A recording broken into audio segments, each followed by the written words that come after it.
Let's go! Legend! 1, 2, 3, go! Hi, welcome to episode 5 of the Comic Con Community Podcast. My name's Will. Hi, I'm Paul, and we have special guest Peter Houghton from Space Axolotl.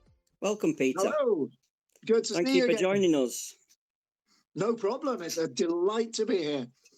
Yes, thank you for Would you like to spending tell this our time. listeners a little bit about yourself and what you do? Yeah, in a nutshell, my name's Peter Houghton. I am the comic creator of the all ages comics Space Axolotl, which is a comic that charts the adventures of the galaxy's smallest bounty hunter, who has been exiled from his home planet and he's trying to make it as a bounty hunter, but is absolutely awful at it. So it just causes chaos wherever he goes. Excellent.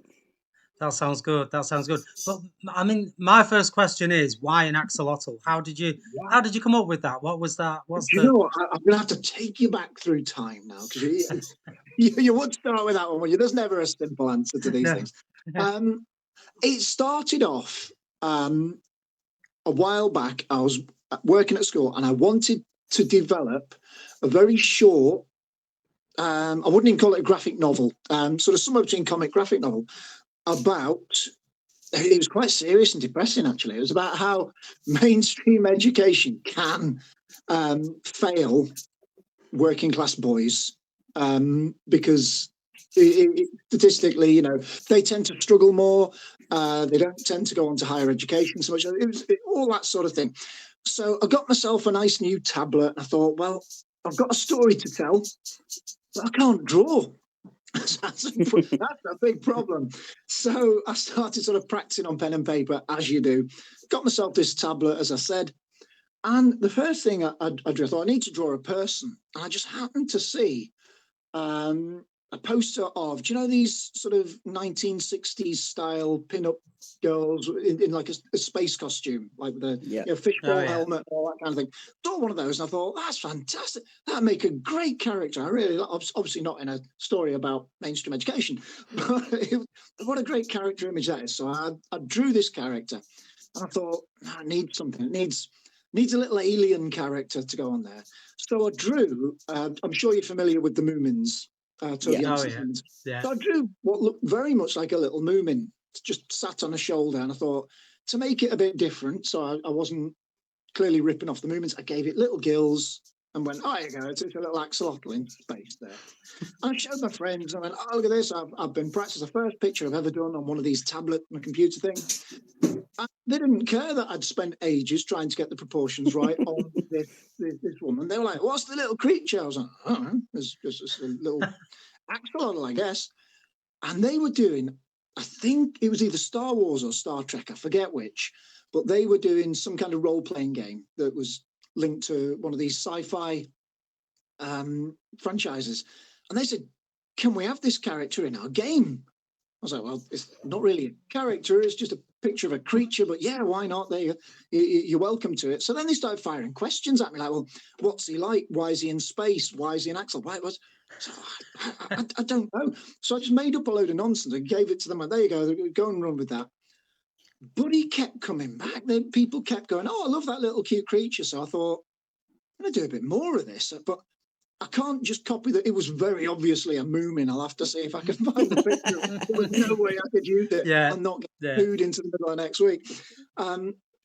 So I thought, okay. So I then turned him into pretty much the form that we know now, which I kept ferrets at the time. So if you actually look at what its body shape and all the rest of it, he looks very much more like a ferret than an axolotl, just because that's what I love. I love ferrets. Now, so he ended up becoming this little axolotl character. Now, fast forward to lockdown a few years back. I was still going to work full time, but my children were at home twiddling their thumbs. So I said, tell you what, why don't you come up with a rough comic idea? And hey, why don't you use this little creature that I've come up with? So with my youngest, we sat down together, created a comic. Off he goes into space. It's all wonderful.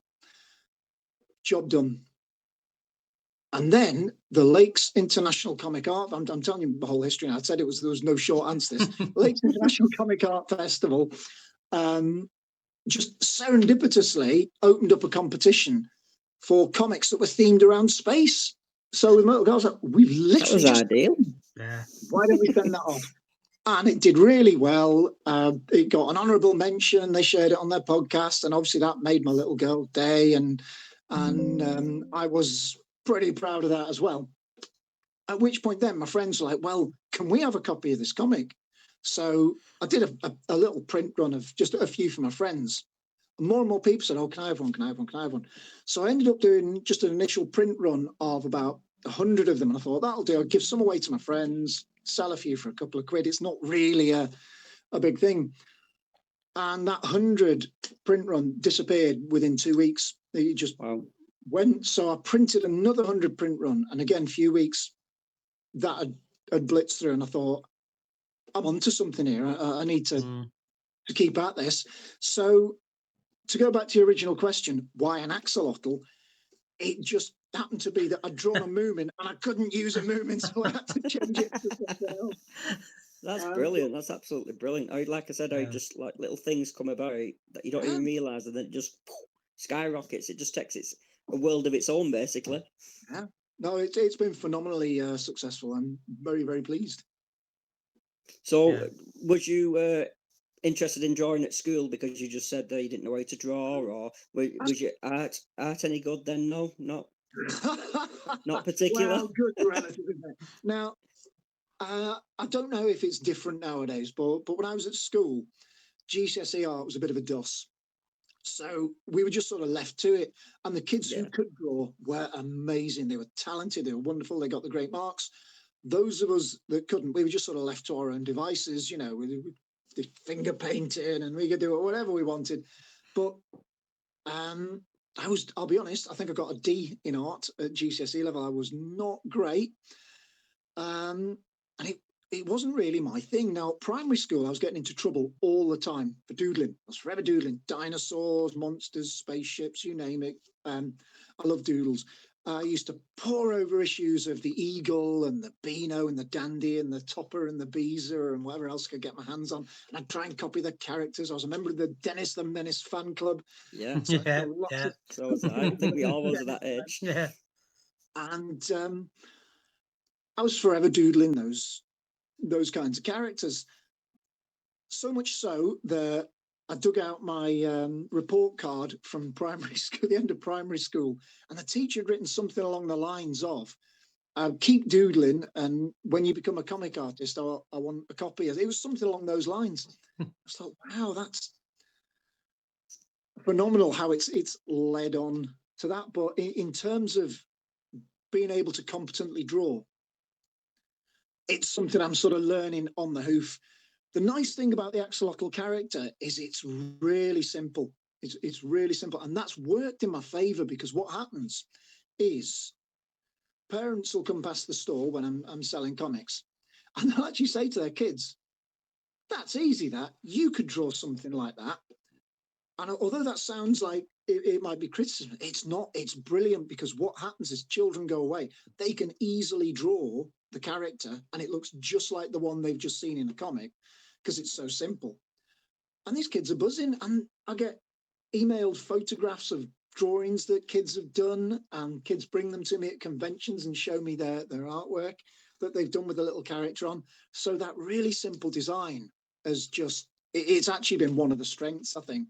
I think if I tried to make something too accurate and too high quality, it might have actually put some kids off. But because it's so approachable, and most kids can pick up a pencil and draw something that looks a bit like that, it's a massive buzz for them, and it's just wonderful seeing them share their work. So it's been a big help.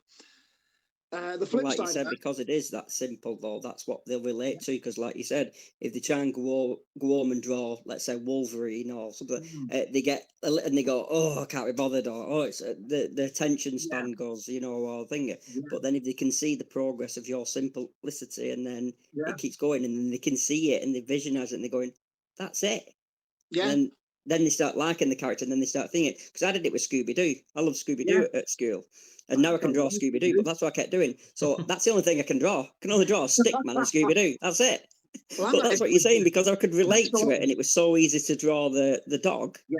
I was like, right. It's saying when you was learning to draw a dog, and you did the eyes, and then the loops, and then the big ears, you know. So then you did it. So if anything's such easy to draw, you're going to Yeah. relate to it, and you're just going to keep doing it and doing it and doing And it. you get that buzz of success, don't you? That You do, dopamine hit or whatever it is. And it's, like I said, it's easy. The difficulty is the one of the big bads in the comic is that girl in the fishbowl helmet thing that I originally draw.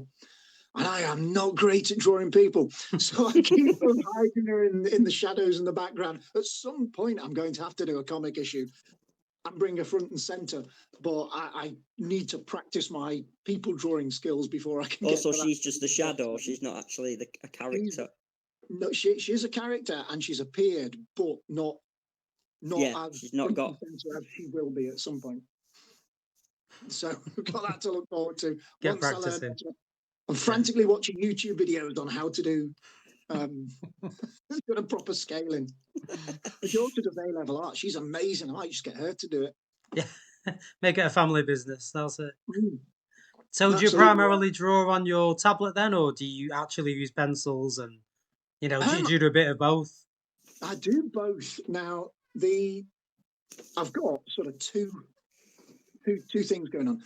I've got the printed comics, which obviously I sell at cons and online. They're fantastic. If you've not got one yet, people at home, please buy one. They're brilliant. But apart from that, I've also got weekly pen and ink drawings that I do, and they get uploaded to my Patreon account. So there is a collection of these pen and ink ones that I call Space Axolotl, the missions. And they're really rough and ready. They tend to be things I'll draw when I've got back from work and I've got a spare hour. And there's the sort of the main digital one, which gets turned into the comics that get sold, basically. Right. And which is easier, or is it both the same? Is it? I mean, obviously drawing is the same, but is it easy to do on a tablet? Obviously, it's probably easier to undo on a tablet if you do something wrong. That's the thing. That's the thing. It's much easier to do it with a pen and ink and just go da da da da da da. However, the number of times, because I sometimes sneak paper to conventions, and if you get that lull where they're judging the cosplay competition and everybody goes to watch that, and you think, right, I've got about 20 minutes here with no customers, I can get a bit of drawing done. I try and get a bit of that done. And honest to goodness, the number of times I've got it out and I've opened my thermos flask and coffee's gone all over my work. It's like, oh, and it's wrecked it. No. So at least with the digital one, if I make a mistake or something goes wrong, I can just press undo. Yeah. Job's done. But with the ink, if you cough or have a wobble while you're doing it, you might have been working on that for half an hour and you've just gone. Ugh. And I was next to some poor lass at Thought Bubble in Leeds, and she'd created this absolute gorgeous piece of custom art, and she was just adding the last bits of colour, and she had one of those water, you can see where this is going, can't you? One of those watercolour brush pens, and as she touched it to it, all the ink just went bloop out of it. All over her work, bless her. No, ruined. So, yes, it's easier to do the pen and ink ones. However, the stakes are much higher because if something goes wrong, you're down to the Tipex, and that tends to show up on scanners and printers. Yeah, that's it. I remember using Tipex. It was never a full cure, was it? It was just you could always see where it had been. Yeah. Oh no. Well, that's interesting though. To know that it's easier with pencils. Yeah.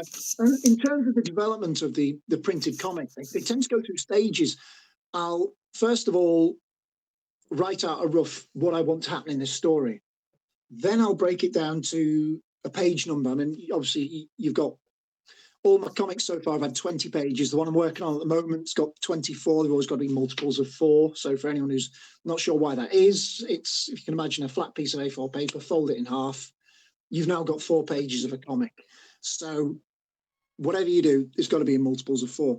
Yeah. Now, I'll then actually make a comic like a kid would. I'd get all my little pieces of paper, I'll fold them in half, and then with a pencil, I'll go through and I do the whole thing and make it as a little pencil drawn comic first.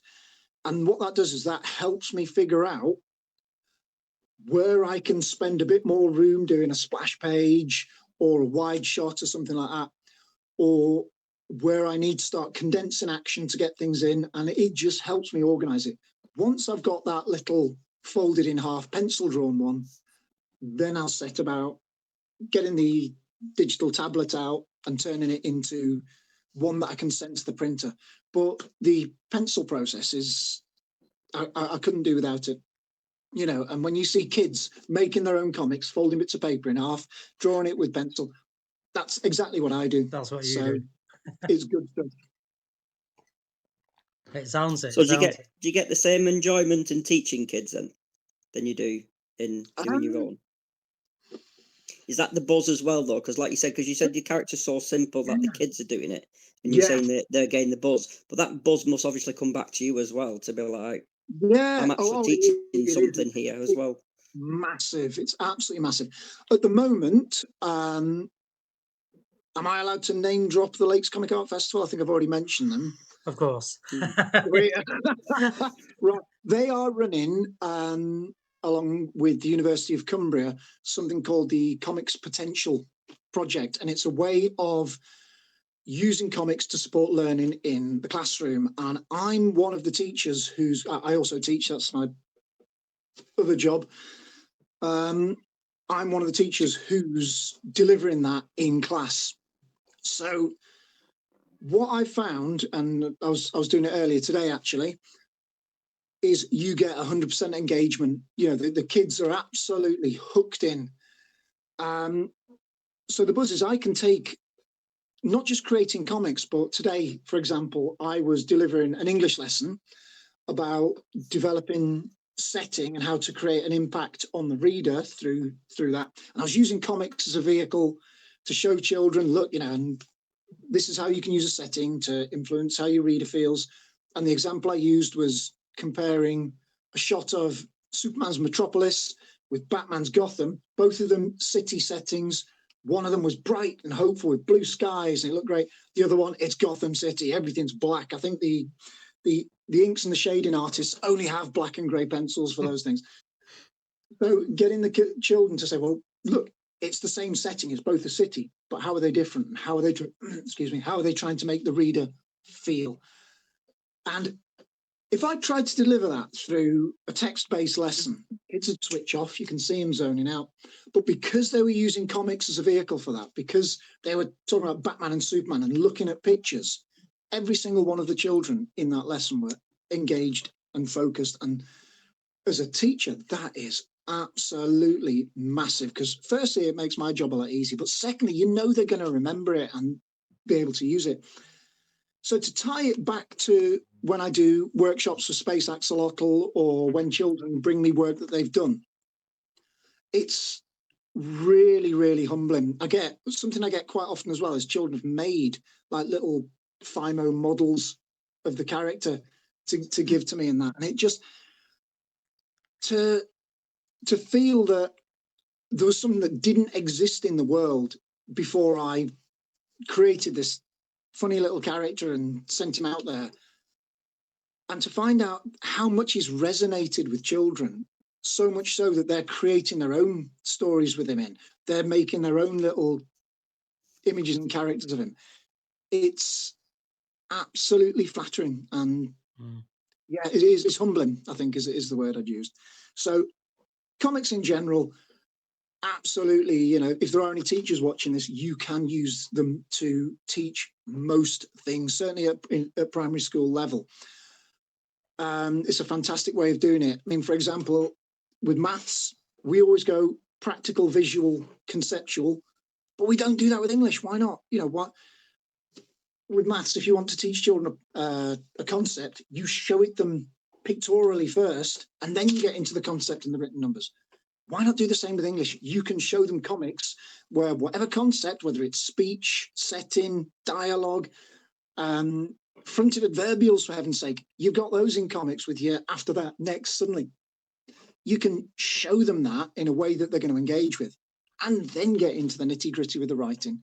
So yeah, comics are just tremendously powerful, and to be a part of it is quite special, very humbling, and I'm very, very proud of where it's come so far. Yeah, that Well, sounds comics amazing. have only been going since the Yeah. 1800s. I think Yeah. Dennis will remember that back then, like, but Yeah. but yeah, Dennis, like you said, what was the first comic you ever read, mate? Oh gosh, the first comic. Oh my word! I'm gonna have to say it was probably something like the Dandy or the Beano.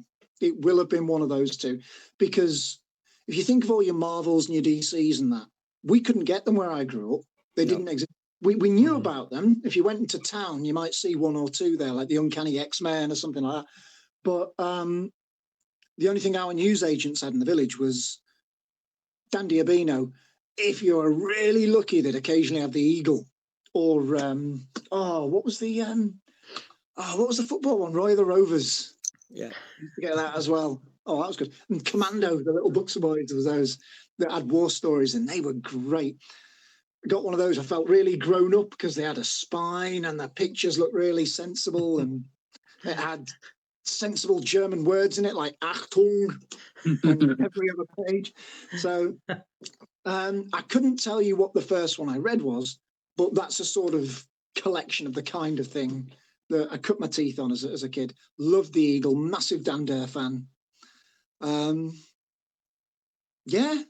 Like that's it really. Got into 2000 AD, but I was quite late to the party on that one. I think I got a 2000 AD annual in a jumble sale when I was about 11 or something like that. And thought, this is amazing. There's actually people getting shot in this and everything. Goodness me, this is really grown up stuff.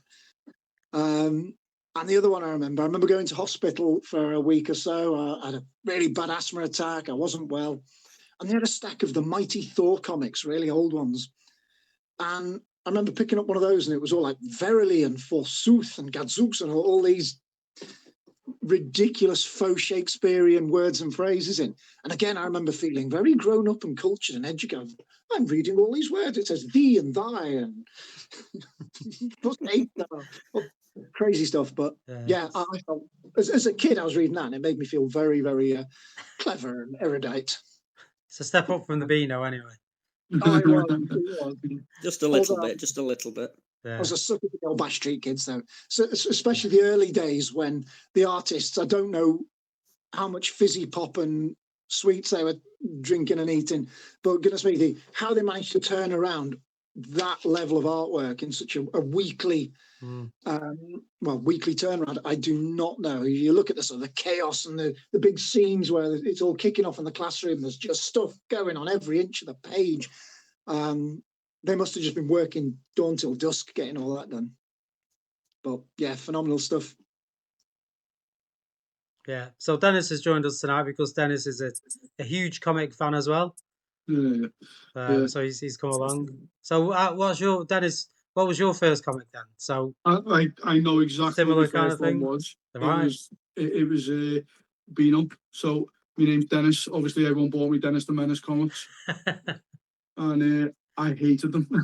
Oh, no. Everywhere I went, it's like Dennis the Menace. I was like, oh, so it drove me away from them, to be honest with you. So, but what got me into comics was in the early 90s. I was always looking for like action films and stuff like that. My dad put The Punisher on for me. I was like, this guy, don't get me wrong, I must have been about 7 or 8 when he put it on, which is not like, but it was different. It was a different time. Anyway, he put it on, and I was fascinated by the fact that he didn't have powers. I couldn't believe, like, he's in a world with like Spider-Man and Thor, like you mentioned before, and like the X-Men and all stuff like that, and he just didn't have any powers at all. And I was like, that's kind of, so my dad ended up buying me a few Punisher comics, which they're not like they are now. They're like 18, the rate of like 18 and stuff. These were like, he shoots someone, it looks like they've been hit with like a basketball or something, he just fall over, and like I remember just thinking like, this is brilliant, you know what I mean? And like the villains he was fighting, some of them would have superpowers, some would have like Iron Man suits and stuff, and he'd always find a way to beat them. So I love that. And even now, the Punisher's my favorite character, and probably a big influence on me joining the army and everything. You know, kind of, you know, it's like stuff like that affects you growing up, doesn't it? So. Yeah, and that now I read anything I can, pretty much anything I can get my hands on. I love all the Marvel stuff. I like a lot of indie stuff as well. And for a long time, actually, I was really against reading any like indie stuff and up and coming stuff because it's the stupidest thing. But I had this fear that what if I really get into it and then they stop doing it? You know what I mean? And it's like I'm left in this limbo then of like. You know, like a lot of TV shows did it as well, but with the comics, I was like, if there's no backing and stuff, I could just be stuck like wonder whatever happens to that, you know, that character and where was that storyline going and things like that. And well, that's what I found out about starting comics because it's not like you can get issue 1 and pay 10 million so for one, is it? actually, yeah, exactly. So okay, so I grew up I was born in the 80s, grew up in the 90s, and we had like the Spider-Man cartoon and the X-Men cartoon.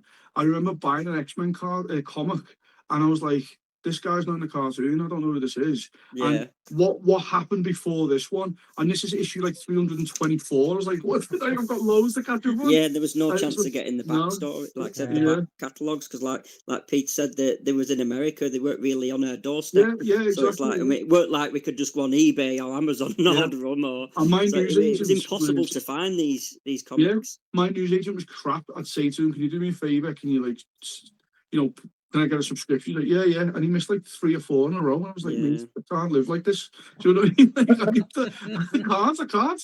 So I think that's why I fell in love with, like I said, with like Asterix.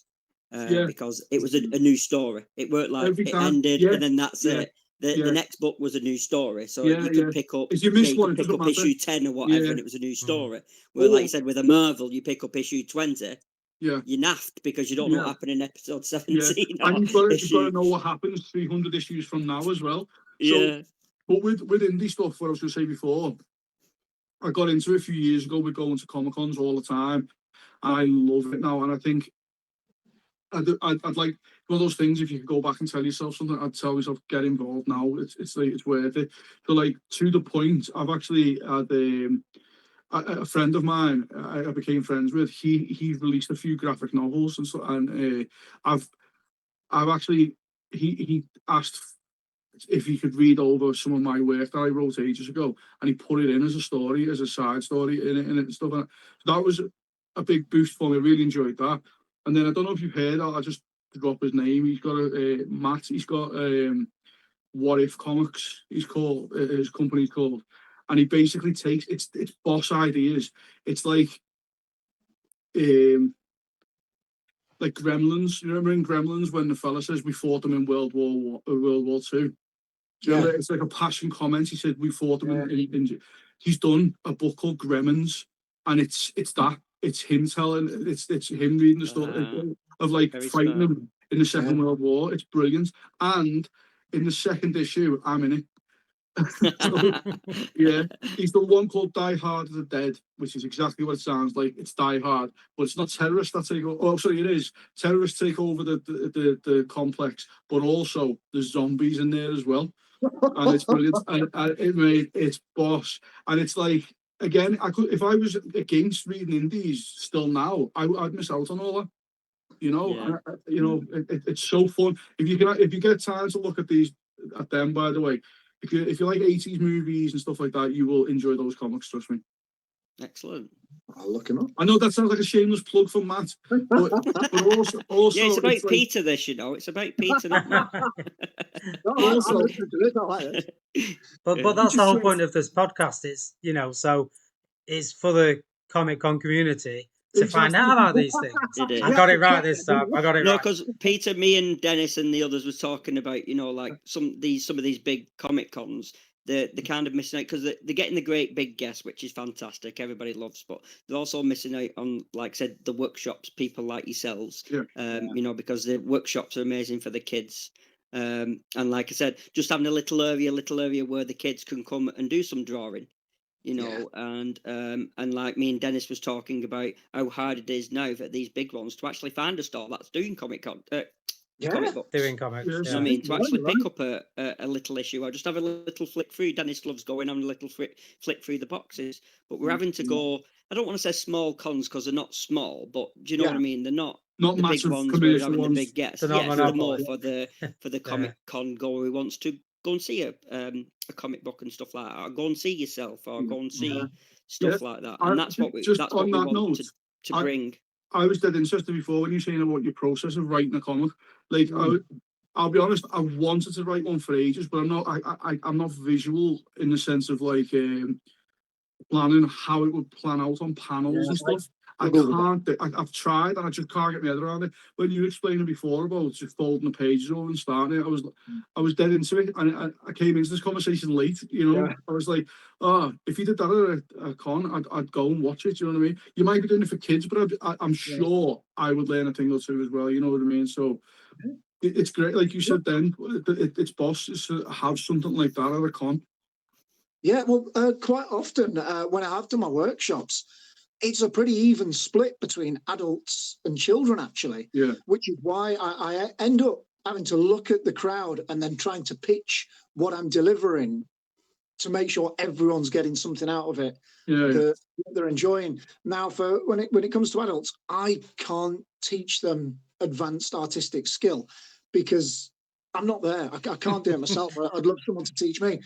But what I can do is I can talk about what works for me, certainly in terms of creating a comic, laying it out, planning a story out, and if they're interested, actually getting that off to a printer that will get it in print form. So I think a lot of adults want to know how they can end up creating a comic, and I'm very happy to tell them how I do it. Might not be the right way, but it works for me. So yeah, as I said, I do get a fair mix of adults and children coming along.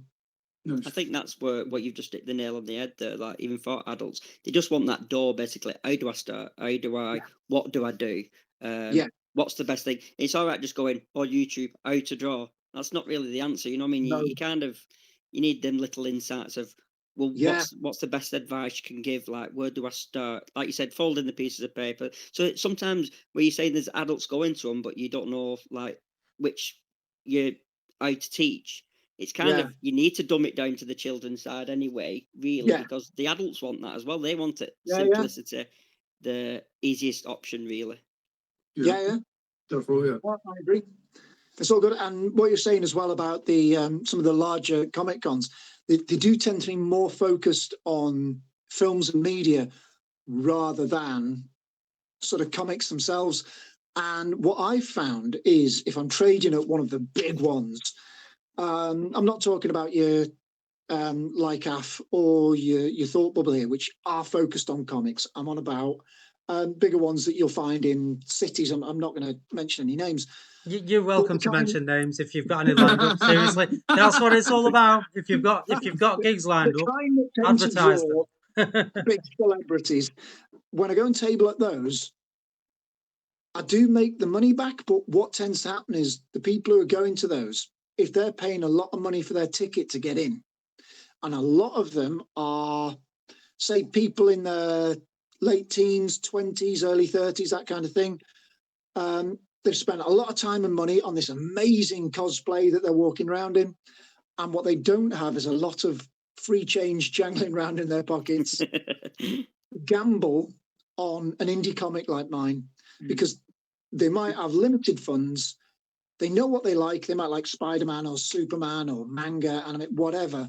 They know what they like, and they're looking for the key rings, the stickers, the merch for the thing that they already know that they're like. They like. Sorry. With the smaller cons, where either they're free to get in or they're not very much to get in, you get more families through the door, and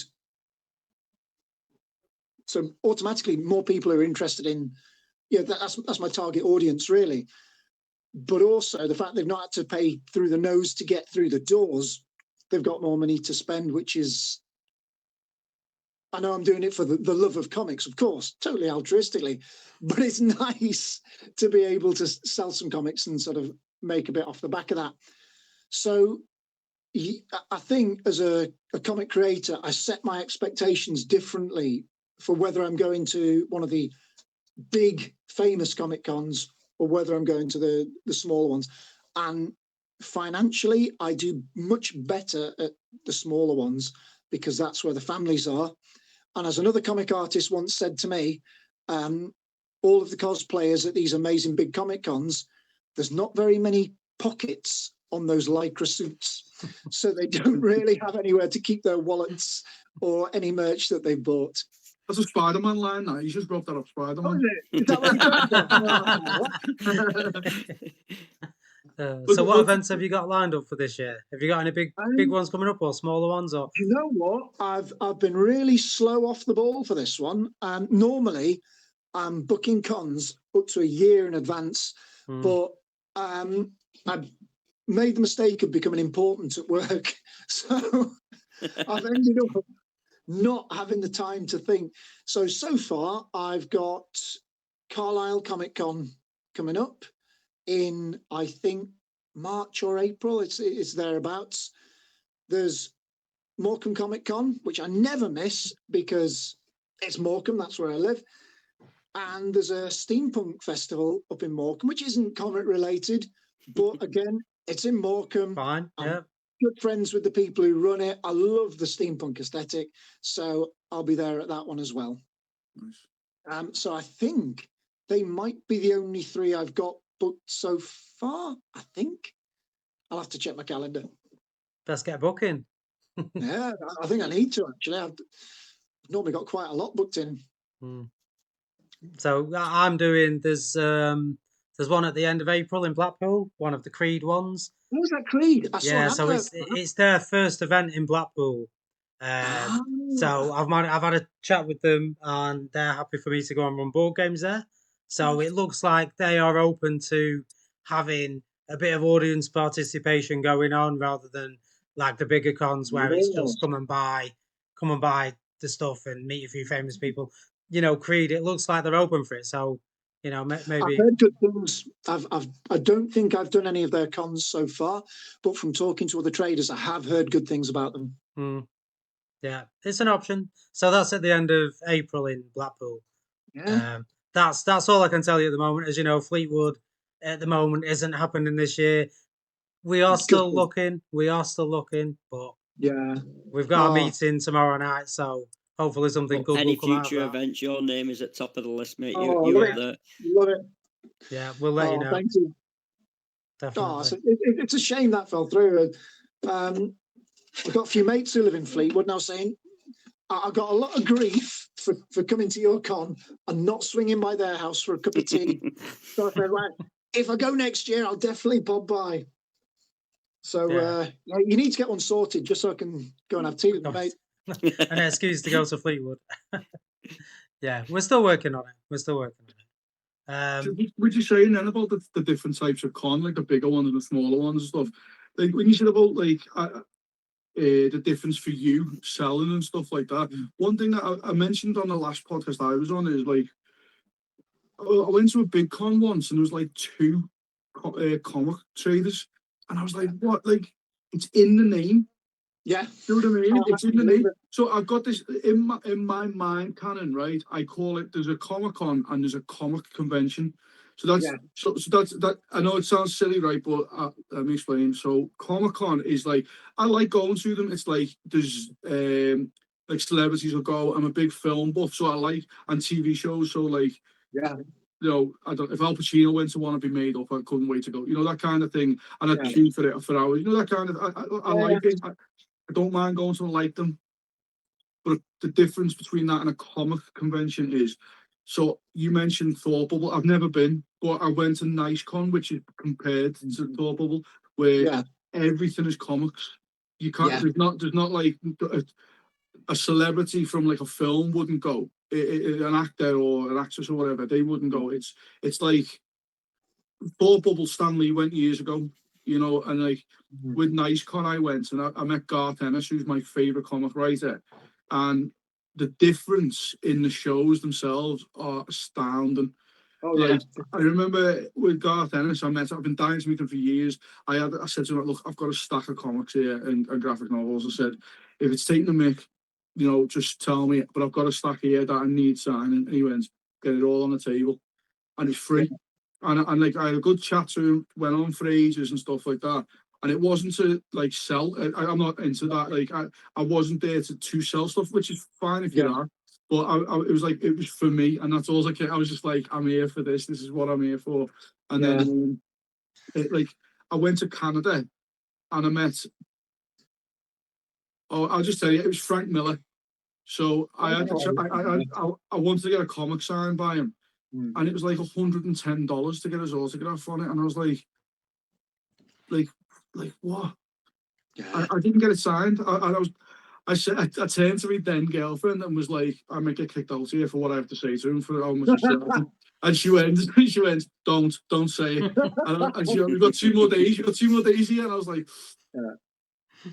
fuming. I was fuming, but I was just like, I'm a fan. Do you know what I mean? Like, again, he's got to make his money and stuff, and he's there to, but I was like, I say it was 110. I think it was more like 160. And I was like, that's disgusting. Like, Stan Lee's was $90. Yeah. And it's Canadian dollars, so it's not the same, but it is what you think for American. But I was still like, that's ridiculous. Like, do you know what I mean? I was just like, I'm not paying that. No. Again, I mean, I'm sure there's plenty of people who are willing to do it, but I was like, the difference in the cons and stuff. But then, if you go to a big con, you meet someone, pay so much money. But if you go to a niche con, it's even worse. So if you go to the love of Star Wars, obviously everything that's there is going to be Star Wars, but the prices are so much worse. Really? Yeah. Oh yeah. So it's like, I think, I can't remember who it was now, but I met someone and like 3 months later they were at a Star Wars convention and the price was three times higher. I was like, that's ridiculous. Yeah, I've had that. I've met somebody said, let's just say in a January, and then in April it was 3 times just because of the name of the con, and I was like, I've got an example actually. I could have met Haptor Julius Bjornsson, who's the Mountain from Game of Thrones, one of the world's strongest men, and at a strength sports event, and he was like 60 quid, and then I met him like I literally went, I'm not meeting him because next month it's like a fraction of the price to meet him at Telford Comic Con. Yeah. So when I met him, there was no queue because like it's if you meet him for the strength sport, obviously every meathead in the world's gonna want to meet him. Do you know what I mean? But then I just went and I was like 4 people from the front as soon as he came out. Yeah, I didn't realise that. That's phenomenal. Yeah. So what you need to do, mate, is get into doing a Star Wars comic. Okay, your prices will go through the roof. That's where you've been going wrong. That's where you've been going wrong. You need to get into the sci-fi cons and you'll be laughing. Not a reptile amphibian show. Yeah, there you go, yeah. All right, I'm bumping up my autograph prices. Give that a whirl. No, it is something that when I offer to sign comics for people, they go, "Oh yeah, how much is it?" And I'm like, just signing it for you. They're like, "Oh, is it for free?" I'm like, I'm not famous, so it doesn't matter. There you go. And they're made up. It makes the day that they've got a free signature. It's baffling that you charge those amounts of money for it. Crazy. Also, that when you become famous, you'll be there. Yeah. Do you know what? I like this on record. I'd like to think that when I'm famous, I will still be giving free autographs. Excellent. You all say that. Wait till you're up here. You liar. He's just putting a P. He's not even doing his full name anymore. He's just doing a P. I'm that bored now. I'll just put a P. Yes, I'm signing 2,000 a day. I'm just putting a P. That's it. So if somebody wanted to get your autograph, it's triple price. That's it. If somebody wanted to get your back catalogue, is there somewhere they can go to order it or to read it? Have you got like a web store or something? I've got it written down somewhere because I don't know it. Here we are. It's my online shop. It's one of those big cartel shops, so it's not a full-on website. But it's Space Axolotl. That's all one word. So spaceaxolotl.bigcartel.com. Yeah, if you stick Space Axolotl Big Cartel into a search engine of some kind. Oh, Oh, that was exciting, wasn't it? It I think won't send me to any mafia websites, will it, with the There you go. cartel? Sounds like, yeah. so. You'll find me on there somewhere. excellent. And people can buy, yeah, and you've already said what events you've got coming up. Do you have a list of your events on your Facebook page if people No, wanted but I to? really should. Yes, there's an idea for you. I was always scared that if I put down where I was going to be, people would avoid those events. Go, oh, he's going to be there. Or people might come because they want to see your comics and There is visit one that. of your workshops, you know. Yeah. So just that's going true. off what we was talking about before, can they pick up any? Or is there a volume 1, 2, 3? Or You know what? Actually, this is a point I wanted to follow on from Dennis's earlier. Actually, he raised a really good point about Marvel Comics. If you jump in at issue number 360 something, you haven't got a clue what's happened before. Now, I was quite mindful of that when I started doing these. So yes, there is a subplot going on in the background in much the same way as the Marvel films had the slow burn build up with the Infinity Stones, and each one was its own film, but there was that subplot going on in the background. I've used that approach with my comics. So each one is its own issue. So if a kid's only got £3 or whatever, £4, they can just pick up one comic, job's a good one, they've got a story they can enjoy. But there is that little plot going on in the background. Each one, I make sure it's its own individual story. But yes, there is a plot going all the way through. Well, yeah, because as you mentioned, you're going to bring in the Shadow forward. You don't want to pick up that one first and then go back and say, who's the Shadow? And then find out six later that, oh, I already met her in my first one I bought. Yeah, absolutely true. Although I sort of gave the game away with her in issue 5, I think it was, where we actually reveal some of who she is and how she ended up bumping into our axolotl chum. So I'm sort of dripping in little teasers, bits. little bits as you're going along. Yeah, little breadcrumbs. Nice. Yeah. Nice. Well, it's going really well. So this year, what I'm hoping to have, I'm hoping to finish I'm hoping to finish issue 6, which is going to be called Welcome to the Jungle. It's set in a jungle, obviously. And I said to someone at a con, and it absolutely broke them, so I'm going to use this in the advertising. I said, yeah, it's going to be set in the jungle, and it's got extra dinosaurs in it, which they were too scared about extra dinosaurs. It's not just got some dinosaurs, it's got extra. So I'm going to have like a sticker on the front or something saying, now with extra dinosaurs. So, extra dinosaur playing Guns N' Roses music. Absolutely. The thing is, I'm very big child of the 80s, so I was into post-punk, goth, metal, all that stuff going through. So my comics are absolutely littered with little puns that only people who are into that will pick up on. Just for my own amusement. I mean, my wife's always saying, no one's going to get that. There's only you that knows what that is. I'm like, I don't care. That's fine. Yeah. Someone will get it, mate. Someone somewhere will get it. It's like Disney films. If you go back and watch Disney cartoons from years ago, there's always jokes for the adults in there that you don't notice till you're older. You know, For example, in my recent one, issue 5, I think it was, it just came out. Axolotl's talking to his robot chum, who's sat with his feet up on the table reading the newspaper. And on the front of the newspaper, it says Bela Lugosi is dead. And on the next page, it says undead, which is the lyric to Bauhaus's Bela Lugosi is dead. Amused me greatly, but 99% of my readership are not going to get that reference.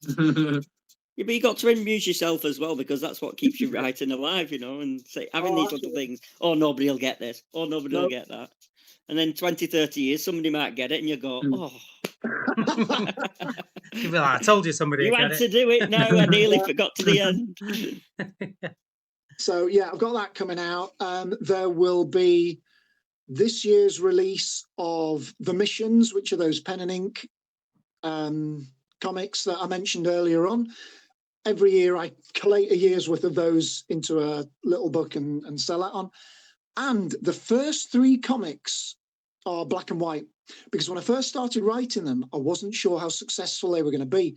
And I didn't want to sink too much money into printing costs in case it just fell flat on its face. It's done really well. It's selling all over the world, weirdly popular in South Africa. Don't know why. So what I'm going to do is I'm going to go back and I'm going to release a little anthology of the first 3 or 4 issues, but in full colour. So I'm going to go back and get those all coloured in. Because sadly, there are some kids who'll come up to the stall, they'll pick up number 1, see it's black and white. They're not really gripped by black and white, and they'll put it back down and walk off. So I think it's time now, and I know it's worth putting the money into to get it looking shiny in full colour. Yeah. That's all happens to people in the future, that isn't it? Invest early. Yeah. Yeah, Imagine how much absolutely. that first edition is going to be worth in a few years. One can but hope. Especially the one that's signed. I was going to say, yeah, imagine the autograph, yeah. For free. Yeah, for free. Yeah, so amazing. Well, we're just about out of time, so thank you very much for joining us tonight, Peter. No, thank you for having me. Of course, Paul and Dennis, thank you for coming along. Thank you. Another great podcast. So we've covered just about everything. What's the Facebook page? Can we find you on Facebook? Is it just Space Axolotl? I think it's space.axolotl. Right, excellent. So if you want to... You'll find me on Instagram, you'll find me on Facebook with space.axolotl.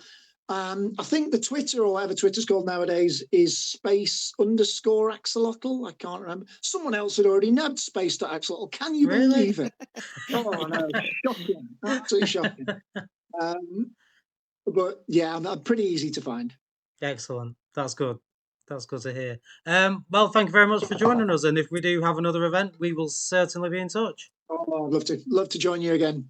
Excellent. Well, keep up with your work. All the very best. And I hope, beyond hope, that you can pull something together for a venue for Mighty Mighty Fleetwood. Nice. Yes. Watch this space. Thank you very Thanks, much. guys. Thank you, everyone. Thank you. Thanks very much. Cheers. See you guys.